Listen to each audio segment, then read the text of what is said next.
We've always, as an industry, almost been the risk-averse folks, right? Don't try anything unless it's proven. Gosh, we're probably seeing some of the best innovation we've seen within the last 10, 15 years. I think a vast majority of approvals for prior auths being done by AI. From a regulatory perspective, the denials have to be reviewed by humans.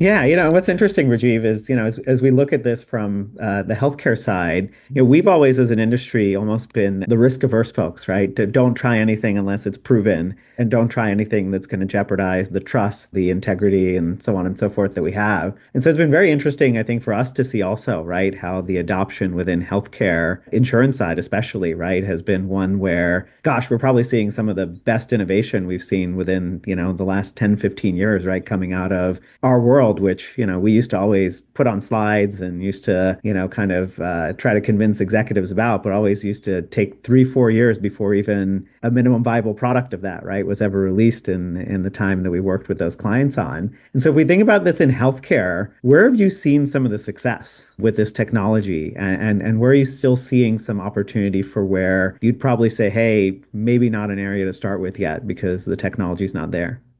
Yeah, Milind. So I think the any administrative area within a health plan is game for automation. And so I think where people are finding success, companies are seeing success is in areas where automation already was a significant part of the solution. For example, in claims adjudication, the average industry rate was like 85, 90% auto adjudication, right? So if you think about that, then sort of the yield beyond that is tough to get, right? Mhm. Because you're truly dealing with exceptions and very complex adjudication results or the adjudication cases, as well as factoring rework. You get to a fast answer, but then the work bubbles up elsewhere, and you have to go back and fix it later. So you're really not achieving the true results of automation as you originally expected it to be. But those problems are now being solved, through AI, where you're able to, as you know, match large patterns of data historically to the current standard operating procedures, policies, et cetera, and put all the pieces together and say, yeah, look,